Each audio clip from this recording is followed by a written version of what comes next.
Welcome back, everyone, to Transform Your Impact. My name is Alexa Henderson. I'm so excited to have you here today. We're meeting with entrepreneurs, creatives, and thought leaders who are giving the keys to making a massive difference in the world, to making an impact, doing things that they love, and also making money at the same time. So today we have a dynamo of a woman with us. Elle Russ is her name. She's an award-winning documentary filmmaker. She is also a best-selling author of The Paleothyroid Solution. She got her start at the Second City in Chicago, acting and writing, with a career in sketch comedy and improv. And she's just basically up to big things. And I'm so excited to interview you today, Elle. Thanks so much for having me. And thanks for that intro. I should send you a check for that. That was great. I think it's all you're worthy of all of it. So beautiful. So let's dive in. Will you tell us about, what you're up to and what you're most excited about right now? Well, right now I have another book that I'm working on that is hopefully going to be coming out in the next 6 months to a year. So I'm really, really excited about that. Ever-changing things. I mean, a lot of my coaching is really fun, from coaching people on thyroid health and getting their health together, which is great because then you have calls that come in that are like, thank you, I'm feeling better, or, I fixed it like a year later. So that's always rewarding. And then doing some life coaching. And, for example, I just want to throw this out there. I coached a young girl the other day who has an issue with alcohol, and she's feeling the peer pressure and anxiety about hanging out with her friends who are all young and 26 and out there drinking. And they heard me on a podcast talk about how alcohol never really worked with me, and that I've never been a big drinker. I rarely do it. And they contacted me, and I had this wonderful discussion with her because I'm 45, she's 26, but I've been her all these years, and I'm able to tell her what it's like in looking back on that life, and also how to build confidence around those situations, because almost anyone listening can understand what that would be like. What, you don't drink? Ooh, that's lame. Ooh, that's not fun. You get a lot of judgment, and then all your friends want to go out and drink, then you're hanging out with a bunch of drunks. So, even just something like that, life coaching, there's fun like that, or coaching thyroid health or mentoring writers. So that's always fun. But, almost everything that I do is fun. Well, that's an awesome way to live your life. Really lucky on that. Yeah. Will you tell us about how you kind of got your start with being in the limelight and, kind of pushing yourself out into the world? Sure. It was absolutely accidental. I was chasing money. I was chasing 6 figures, and I was doing really well. I was 23 and I was about to make $400,000 a year. I was already making 6 figures. I managed 100 guys throughout the state of California, working for Fortune 500 companies. I was a badass in an Armani suit, doing the thing and being like, oh, I'm going to be retired by the time I'm 35. Oh, this is sweet. And you know what? I would have been. But what happened is the universe had other plans. I got severely injured. I got severe tendonitis in both of my hands. I was completely disabled from my job. Horrible life circumstance. I dealt with issues of shame around my disability for many, many years. But it forced the golden handcuffs off of me, because I would have always fallen back on that. I would have always kept going to that because that's where the money was. And I can guarantee you now, knowing what I know, how my life went, I can guarantee you that I would have those 5 Porsches. I'd be a partner in that company, and I'd be sitting there at 45 going, what do I do with my life? What's my purpose? What does this mean?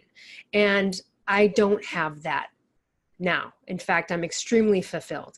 I have the problem of wanting to do a million things and knowing all of my purposes. There are people that are searching to just figure out what theirs is at all. So I feel very blessed by that. So it's not like in spite of my disability, I became successful. It's almost because of it. And so, I also want to share that too with people. My hands are disabled. There is not one job in this world other than public speaking, writing with your mouth, which is what I do, or acting, that does not involve repetitive use of your hands 8 hours a day. So people in a wheelchair have way more job opportunities than I do. So we're in a hand-based world. Can't work at a Starbucks, can't wait tables, can't work at a cashier. So, at that point I was like, oh my God, I'm 23. I get permanently disabled. My hands don't work. And I'm like, I'm going to have to figure out a way to use my voice. And so then that started a very long journey of going through all of the motions of doing whatever I could. And one thing led to another. And I followed all those paths, and they led to literally dream come trues. Wow, that's awesome. Wow. Okay, cool. Well, so many things were just expounded on there. Awesome. So can we back up a little bit and talk about kind of a little bit more in depth around your acting and your writing career? Because it sounds like you're still doing both of those things, or at least writing. Yeah. Yeah, I still go out for auditions. I was on Brooklyn Nine-Nine a couple of years ago. I'm always in the ether there. I've written a ton of sketch comedy and improv. I performed that for 10 years. So over 100 sketch comedy and live improv shows. I own a lot of mustaches and wigs. And yeah, everyone I date, I have to be like, by the way, are you cool with me having a couple mustaches in my drawer? So that was my life, and that led to me being a writer. And again, I was following that passion for a variety of reasons. And I never thought it was going to lead to writing, but it did. And I never thought writing would lead to a documentary. And I never thought that it would lead to a book. I never, ever guessed. You could have asked me a million years ago, would you like to be a writer? And I'd be like, no. So, I just feel as though so many people are narrow focused on their path or their job, and this is it. And they're too afraid to change course, or too afraid that they claimed something like, I want to be an actor, but now they're writing, or who cares? So you have to learn to have no shame and be not embarrassed about following those trajectories. And I believe that that is really what gets you what you want. Had I never jumped into sketch comedy, which is something I did for fun and other means, would I have developed the writing skills to be the writer I am today? Hands down, no question about it. Wow, that's awesome. Okay, so what I'm hearing is that you didn't have a lot of these plans for yourself, but you followed it. I mean, but do you get a feeling when you're kind of on the right track, or like how do you know that you're on the right track? I think it's just that I followed what I love to do, regardless of how impractical or stupid it was for money. Nobody goes into sketch comedy and improv because they think they're going to make money at it. And if they do, which, by the way, you can make a lot of money at it, right? But it's one of those things where most people are like, that's a crapshoot. Good luck with that. There are no definitive benchmarks on that road. And, so good luck. You know what I mean?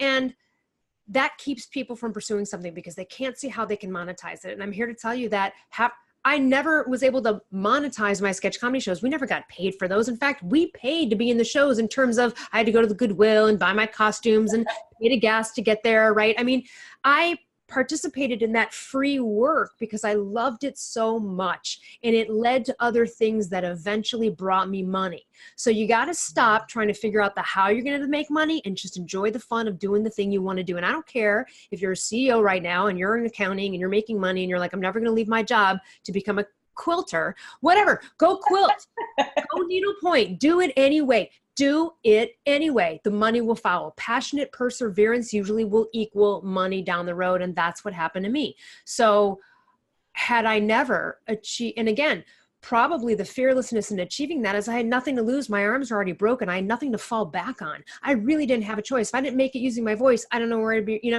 who knows? So I didn't have a choice, and I would have gone back on that. And a lot of people do, but you don't have to quit your job to start to take a step forward in some kind of passion or hobby or something you love. And it doesn't even have to be something that brings money, but you'd be surprised at how many times it does.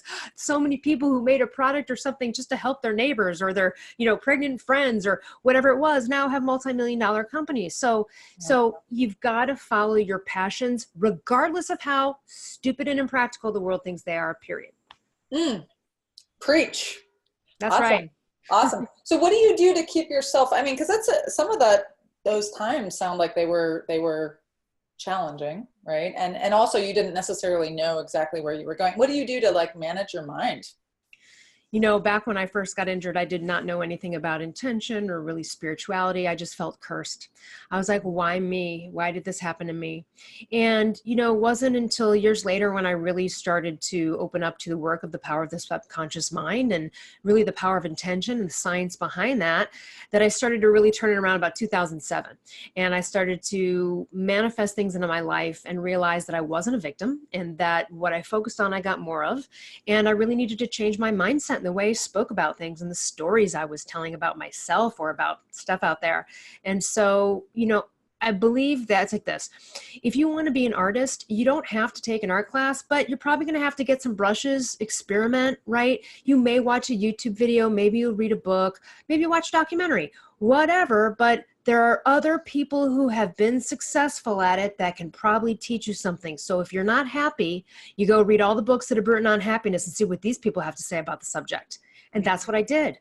I was like, who's happy and who's, successful and what are they doing? And I delved into that and adopted those strategies, and it really did work for me and continues to work. So I'm always aware of my thoughts. And the best way to really think about this is, how you feeling? We all know how we're feeling. Are you aggravated? Are you angry? Are you happy? Are you giggly? If you're not feeling good, usually the thought's going to match. So, I think it's a daily practice. We all have woken up on the wrong side of bed. This happens no matter what. I mean, I recently had to evacuate a natural disaster. We had a horrific fire here in Malibu that was a horrifically stressful situation. And we were all displaced from our home for 2 weeks. I mean, I'm up at 4 a.m, like driving down a mountain, not knowing, very, very, very stressful situation. So of course that day didn't start out very well, but I tell you what, I was really impressed by all the people at the beach who had already known that their houses were burning, who had already gotten word that their houses were destroyed. I'm looking up the mountain, and as far as I had heard from everyone else, my neighborhood was completely on fire, and I didn't know if I'd have a house. Wow. My old self would have been there like, damn it, and crying and lamenting it, or upset or angry or worried, or what am I going to do? And all of this freaking out. Instead, I literally had a moment in my car. I had to sleep at the beach for 24 hours with fires all around me. And I was just like, I surrendered. I was like, you know what? The thing is that I know now that despite my arms being injured, which seems like a horrible event, it was one of the best gifts I'd ever gotten in my life. Same with hypothyroidism. 2 physical crappy things that turned into gold, gifts wrapped in poop. So I sat there at the beach and I thought, you know what? Here's the thing. If it's all there, great. If it's not, oh well, then that's where I am. Then I'll start over. Then we'll see. And that'll probably end up being something I'll see as being good 8 months from there, but I'll just have to wait to see how that works out. Because if my place hadn't been there, then I'd be forced to move. And then who knows what experiences those would bring. And I guarantee you I'd look back on that and go, you know what, I'm glad my place burned, but it didn't. So again, just even the process of my mind in the first few hours of a horrific scenario are far different than they would have been 15 years ago. And that really does keep a certain peace of mind through trials and tribulations, Yeah, you have a lot of great things that you're up to, but are there certain things that you're the most proud of that you've accomplished? I am so proud of my book, The Paleothyroid Solution, but I'm so proud of the award-winning documentary I wrote called Headhunt Revisited. It's directed by a woman, written by a woman, edited by a woman, about really awesome women in history. So that was a project I'm really proud of, and it's really incredible. I'm proud of kind of everything I've done. I mean, I can't say the first sketch I ever wrote in sketch comedy. When I look back, I laugh at myself and I'm like, what an amateur. I can't even believe I wrote that. But I still think it's cute. I'm pretty proud of everything I've done at this point in terms of my creative output.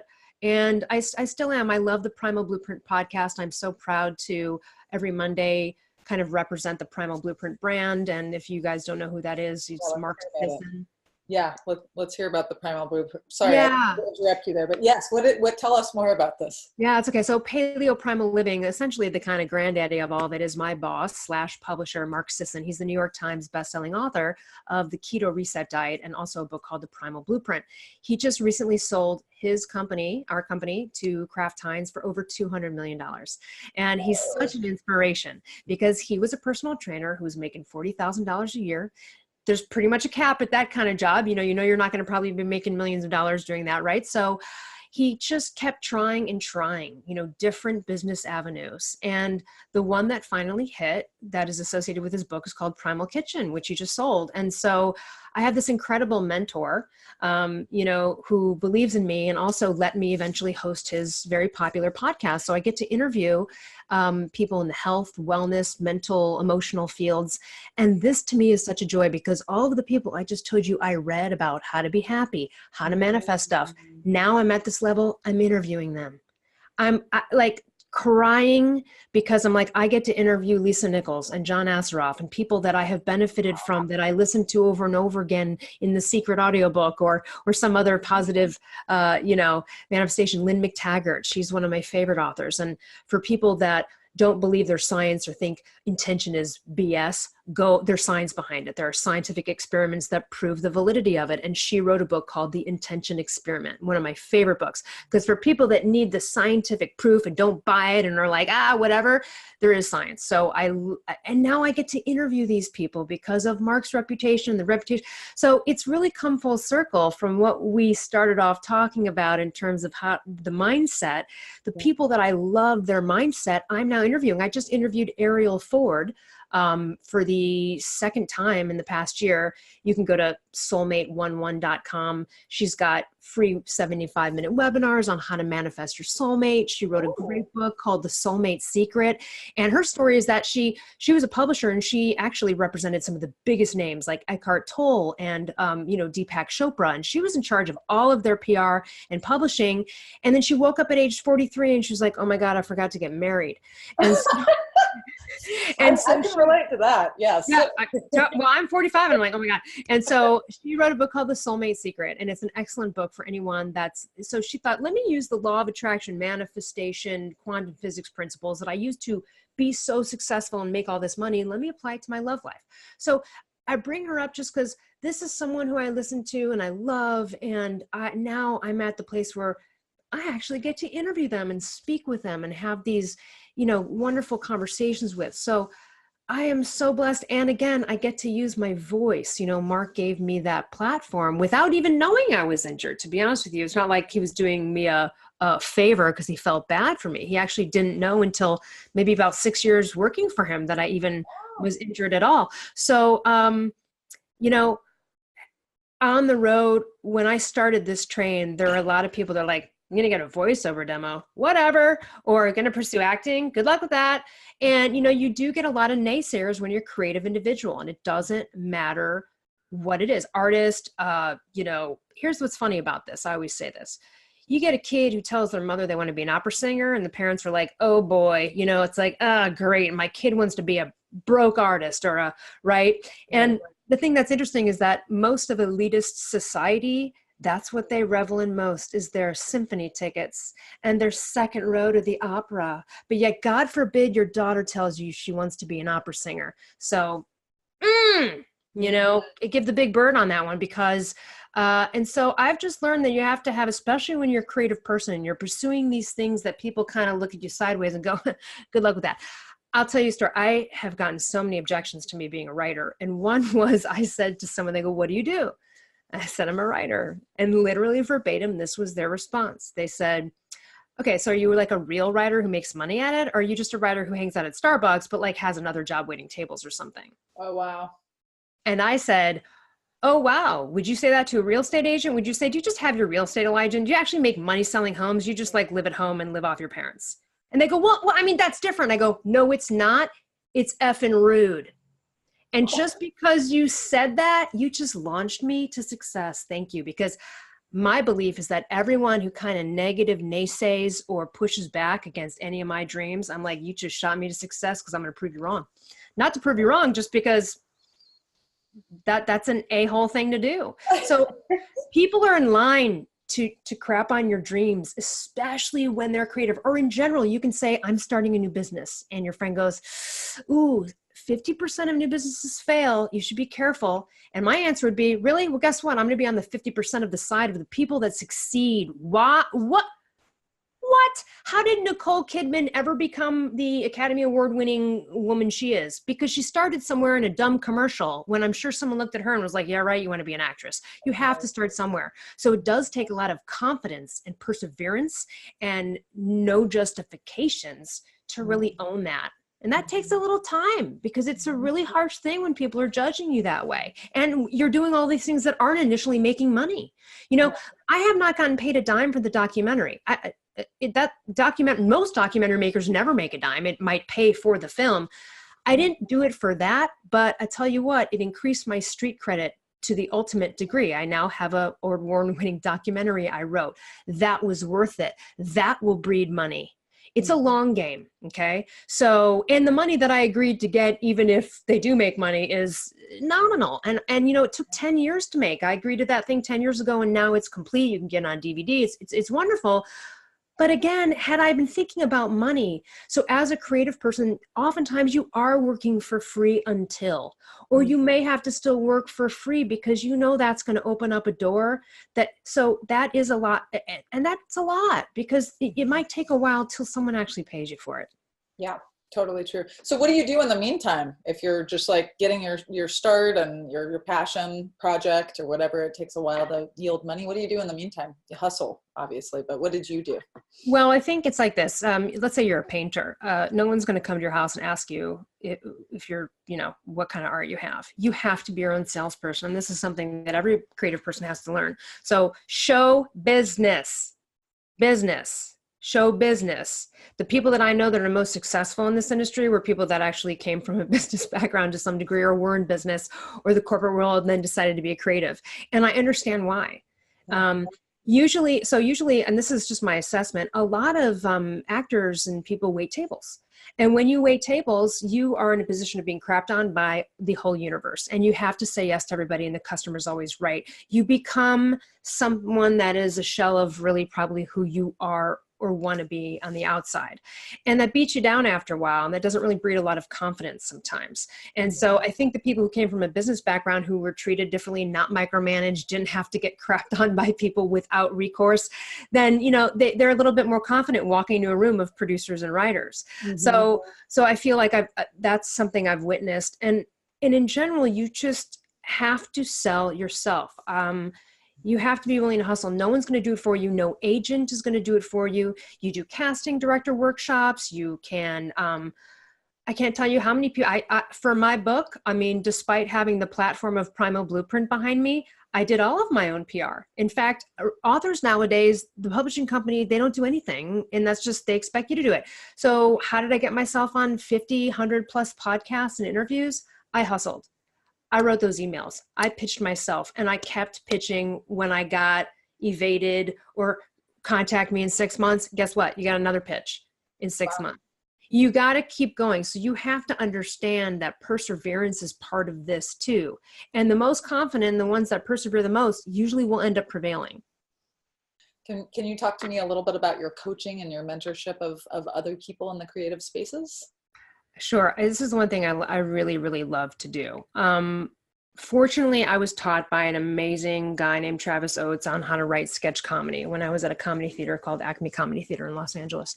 And all of those principles absolutely apply to a sitcom, a film, or anything else. And also, I have the advantage as a writer of performing in front of 100 people over 100 times, night after night. Not just my sketches that I wrote, but watching other people's sketches bomb or succeed. When you have audience live reaction, you get better at writing versus being in a vacuum in your head in a writing room with a bunch of people. That clearly, without a question, I can say made me and the other writers that I know from there, some of who are writing partners of mine, what I consider to be like the best writers, who really catch some of the mistakes and nuances that you just can't get when you walk out of Harvard with a screenwriting degree, and you know what I mean? There's going to be some things that are lost there. So that was really beneficial, was to constantly write and do that. So what I love is I love helping others achieve the dream of writing, or again, whatever it may be. Could be, primal health, right? If someone's obese and they want to get over their food disorder. But when it comes to mentoring writers, I love it because it's actually, it proves to them that this is actually a quick process that can be made very efficient. And once you give them an intro, I think I told you, I helped a friend write a pilot for a TV show, an animated kid series. And she had never written anything before, but really wanted to. And she had the story in her head.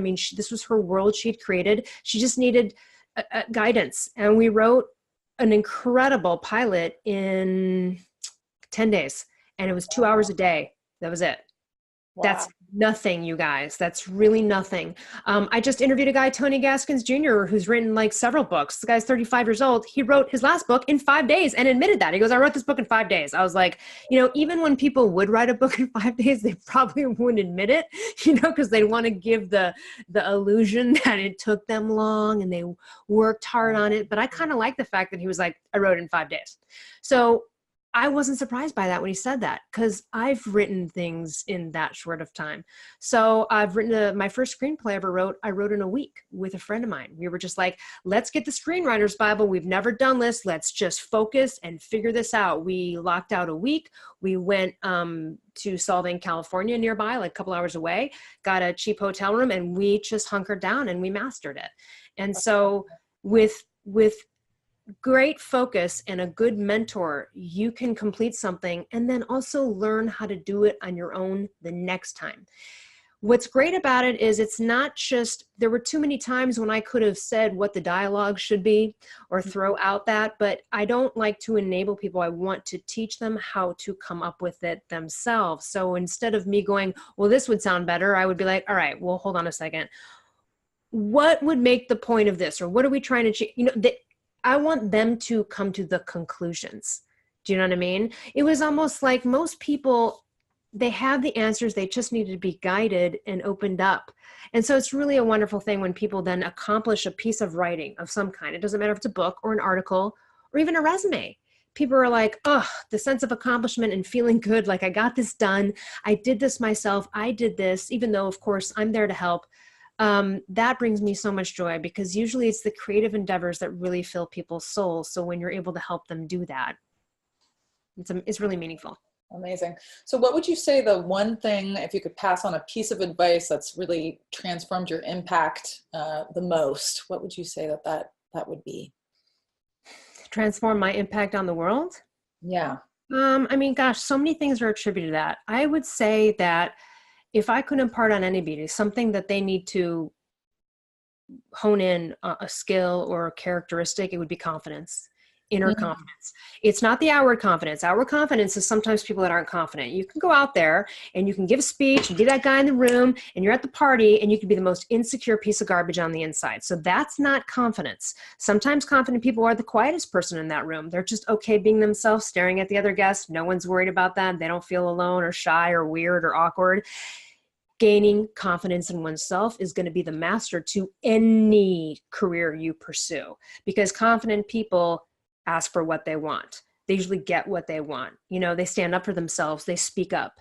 And so, that's something that's a really important skill to develop. And that's what my next book is about, because that's often what I coach a lot of people on, is gaining confidence. People come to me to be like, I need to ask the boss for a raise. I'm afraid. What do I do? How do I word it? Or, oh, I've got a really uncomfortable conversation with my friend I have to have, or my wife, so everything takes a level of confidence, and it's important to develop that skill in a integrous way, not in an outward, showboating way. That's not confidence. That's con man, Awesome. Awesome. And you have a free gift for our listeners. Yeah.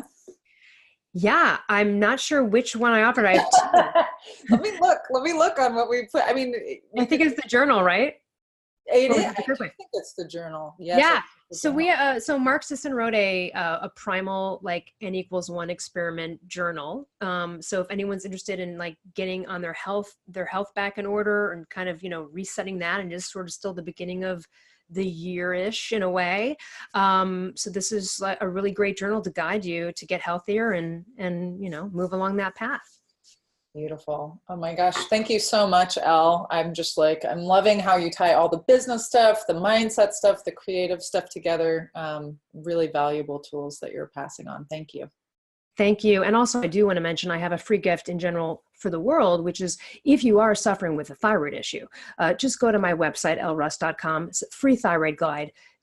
Click it, tells you what blood test to get, what time to get, how to find a doctor in your state, almost everything you need to go to get on the right path. And that's for people, if you have a thyroid issue. Just wanted to point out there's always that free gift for those sufferers.